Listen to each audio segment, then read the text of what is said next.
Hello and God bless you. Now we've been looking at Jesus' sermon in Matthew, Mark, and Luke. And let's take a closer look at this because I think that if you don't know already, I think you'll find out something very interesting about this. He was giving us quite a key to understand here by doing this. And so the best way to go about this study is to go to Revelation and write down all 6 seals. There's one more. There's a 7th seal. At least write down the 6, and you know what the 7th one is. So write those down and just put a quick note on the side. Like the first seal, you can put seal number 1, white horse, and understand what that represents. Seal number 2, red horse, and so forth. And write down all the seals. And we'll take a look, and we'll look at in the book of Luke in chapter 21. And as you're hearing me read this to you, start checking them off and see if it's in order of the same order that the seals are. And you can read Matthew, Mark, or Luke. It's Matthew chapter 24, or in Mark it's chapter 13 starting at verse 6, or in Luke it's chapter 21 starting at verse 8. And you can read any one of these 3. I would suggest read all 3 of them. But it's the same sermon that he gave about the end and the sides of the end. And I've already done a video talking about seals and trumpets and vials, these judgments, these tribulation judgments. And we'll take a look at this starting at Luke 21, verse 8. And get your paper ready. Go ahead and pause this if you have to. Write it down, and we'll start in and see how we can check these off in order. And he said, Take heed that ye be not deceived, for many shall come in my name, saying, I am Christ, and the time draweth near. But go not therefore after them. But when you shall hear wars and commotions, be not terrified, for these things must first come to pass. Okay, you should have checked 2 of them off so far. Okay? But the end is not by and by. That means the end is not yet. Then said he unto them, Nation shall rise against nation, and kingdom against kingdom.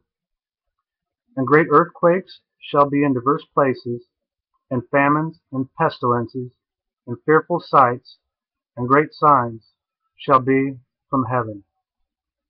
But before all these, they shall lay their hands on you, and persecute you, and deliver you up to the synagogues, and into prisons, being brought before kings and rulers for my name's sake. They should be down to the 5th one by now, the 5th seal. And it shall turn you for a testimony.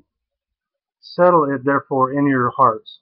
Do not meditate before what you shall answer. For I will give you a mouth and wisdom, which all your adversaries shall not be able to gainsay nor resist. In other words, what this is saying to me when I'm reading this, if you get when you get persecuted and arrested and brought before rulers, and you know they're going to beat you or kill you, don't try to premeditate what you're going to say. Allow the Holy Spirit to speak through you, because He'll give you strength and He'll give you wisdom, and what needs to be said will come out of your mouth through His power. Okay, and that verse 16. And you shall be betrayed by parents and brethren and kinsfolks and friends, and some of you shall they cause to be put to death. And ye shall be hated of all men for my name's sake. But there shall not a hair on your head perish. In your patience possess ye your souls. And then there's it in the Bible here. It describes the abomination of desolation, and then it goes further down to the very last. If you pick up on it again, the last seals are after a few of these verses are read, because it goes into describing the abomination of desolation. And when ye shall see Jerusalem compassed with armies, then know that the desolation thereof is nigh. Let them which are in Judea flee into the mountains, and let them which are in the midst of it depart out, and let not them that are in the countries enter thereinto. For these be in the days of vengeance, and all things which are written may be fulfilled. But woe unto them that are with child, and to those that give suck in those days, for there shall be great distresses in the land, and wrath on these people. And they shall fall by the edge of the sword, and shall be led away into captivity, into all nations. And Jerusalem shall be trodden down for the Gentiles, until the times of the Gentiles be fulfilled. And we know this will happen. It will be 1,290 days at about that time.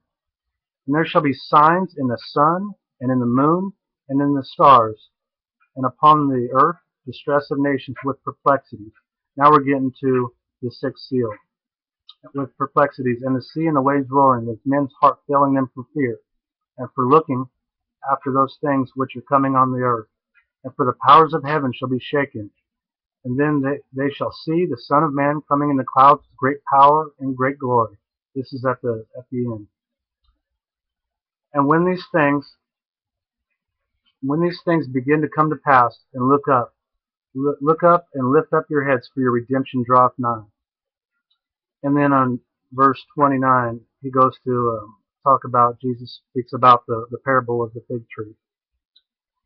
So you can read this for yourself in Luke, and you can also look in Matthew and Mark and see that they line up. They're the same sermon that Jesus gave. And studying through this, I've done a few videos that touched on it a little bit, but I think this one really is a really good one to look at and study. And I think that we can look at these parallel scriptures. I think that we can know when this happens, as far as the tribulation appears to be condensed in those seals, and then we can even see it in